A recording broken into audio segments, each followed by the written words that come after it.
Hey folks, I am Alex Prohaska, and I'm going to teach you how to aim in Overwatch. Now before we get into the game, let's check our mouse options. In mouse properties, go to pointer options and set your pointer speed to exactly the middle. And be sure to uncheck enhance pointer precision. Next, let's check the DPI, or dots per inch. If you have a gaming mouse, there should be a program where you can adjust the DPI. If you don't, you can find it online. Some commonly used DPI values are 800, 1000, 1600, and 2000. You can experiment with them and see which one works for you best. Now let's actually get into the game and lower our sensitivity. After going into the options and pressing controls, you will see a bar that allows you to adjust your sensitivity. The game by default puts you at 15, but it's a good idea to make it lower than that.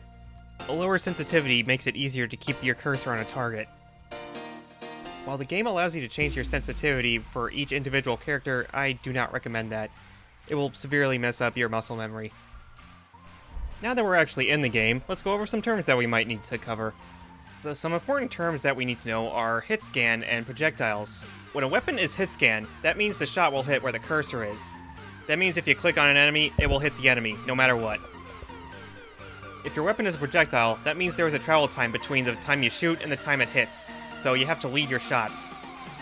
If you try using a projectile like a hit scan, chances are it will miss because your opponent will have probably dodged out of the way by the time it should have arrived. As an example of a hit scan user, let's go with Soldier 76. Other examples of hit scan users are Tracer, Widowmaker, McCree, Reaper, and Diva. Keep in mind that for characters like Soldier, Tracer, and shotgun characters like Reaper and Roadhog, their weapons have a spread. That means instead of hitting their target directly, it fires a cone of bullets sprayed randomly. While there is an in-game option called a bloom, which will show you the spread, I don't rely on it, and instead shooting a wall will give you a better idea of what the spread is actually like. For characters with the spread, it's better to aim for body shots or around the neck area in order to make sure more of your bullets hit. While looking at projectile characters, let's look at Pharah. It may be a little difficult at first to line up your shots, but once you get the hang of it, it'll become second nature. Other projectile characters include Genji, Hanzo, Junkrat, and Mercy's Pistol, as well as a bunch of other characters. I'd also like to note that Hanzo, Junkrat, and Torbjorn's weapons have an arc, so that means you'll have to aim slightly upward in order to make sure your shots hit. Also, Junkrat's grenades can bounce off of walls, so aiming with him, you'll have to get a little creative.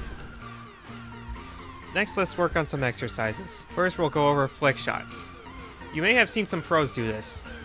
Basically, flick shots are when you have your cursor off of a target, and then you flick your wrist over to the target and shoot them, getting a perfect hit. It sounds tricky, but with enough practice, you'll be able to do it on reaction. This is a useful technique if you're going to play McCree or Widowmaker. Now, in order to get this technique down, first you'll have to pick a training robot. Slowly drag your mouse away from the robot's head over to a wall or another object.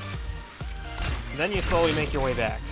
Keep doing this until you think you have the distance down. After that, you just flick your wrist, and if it hits, then congratulations. If you're having trouble, try adjusting your sensitivity settings until you're at a place where you're comfortable. Once you think you've got it down, try using it on the moving robots. This is a little trickier than a skilled target, but with enough practice, you'll be able to do it just like that.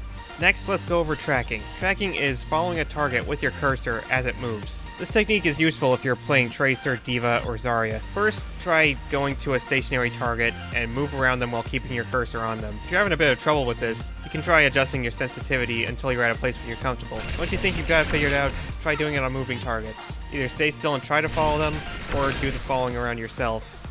Alright, so you think you've got it down, but there's just one problem.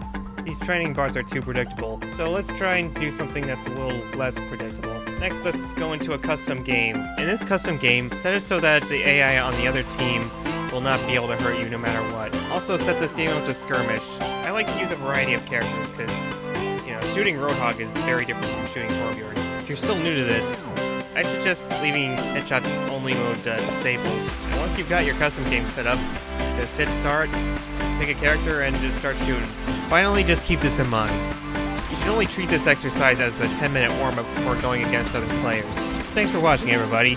Just remember that practice makes perfect. Chances are you're not gonna be able to master aiming in a day. Just keep going at it. You'll eventually hit it. Later.